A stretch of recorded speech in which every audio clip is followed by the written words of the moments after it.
बाबा की नष्टोमोहा स्थिति, इतने सब बच्चे सामने हैं, कोई बच्चा भी याद ना आए। कर्म भोग इतना बड़ा है, शरीर की भोगना के ऊपर कर्म योग की विजय हो जाए। ब्रह्मा बाबा ने सब कुछ करके सिखाया है, एक एक बात करके सिखाई, और ये भी अनुभव सुनाया है कि आत्मा शरीर कैसे छोड़ती है। अगर बाबा की 23 जनवरी 69 की मुरली आप पढ़ेंगे तो बाबा ने उसमें ये भी बताया है कि आत्मा कैसे शरीर से बाहर निकलती है। बाबा ने कितनी प्रैक्टिस की होगी शरीर से अलग रहने की।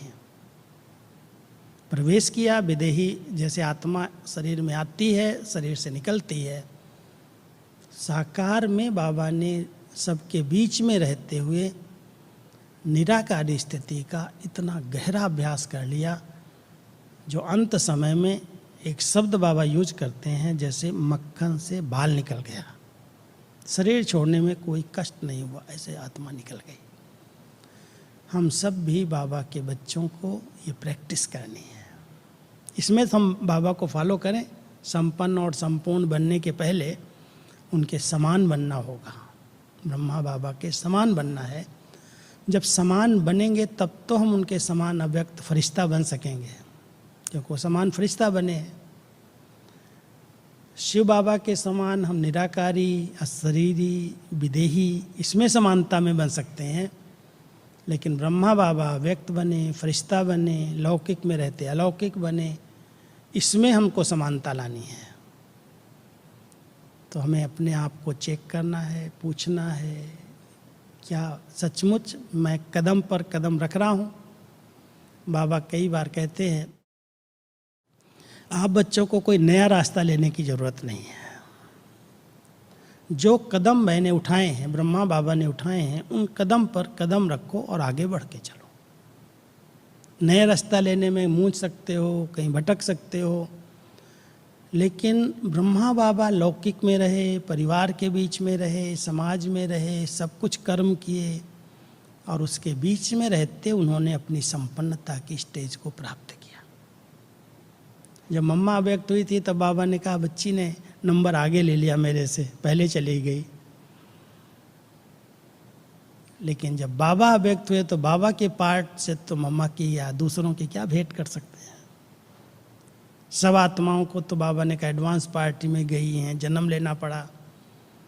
लेकिन एक ब्रह्मा बाबा ने ऐसा पुरुषार्थ किया जो शिव बाबा के साथी बन गए, उनके साथ कंबाइंड हो गए, और 50 साल तक कोई आत्मा बिना शरीर लिए हुए, बिना जन्म लिए हुए, भटके भी नहीं, और शिव बाबा के साथ रह कर के विश्व कल्याण की इतनी बड़ी सेवा करे।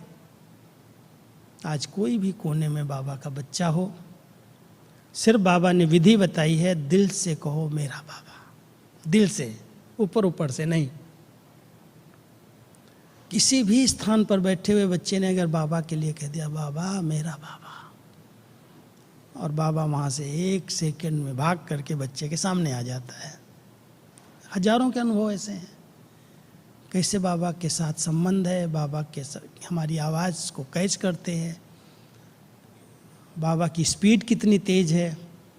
तो एक ही ऐसी आत्मा है जो संपन्न और संपूर्ण बन कर के शिव बाबा के साथ संगम के समय में स्थापना का कार्य संपन्न बना रही है। इसमें तो शायद हम सब संपन्न बनने के बाद भी उनके समान नहीं बन पाएंगे, क्योंकि किसी आत्मा को, हमारी दादी जी कहती थी मैं तो जन्म नहीं लूँगी। जानकी दादी भी यही कहती थी लास्ट तक। बड़ी दादी ने भी यही कहा कि मैं थोड़ी जन्म लूँगी अभी आकर के दोबारा। जब बाबा के पास गई तभी भी कहने लगी नहीं बाबा जैसे आप सेवा कर रहे हो वैसे मैं करूँगी। संदेश आते थे गुलजार दादी के द्वारा।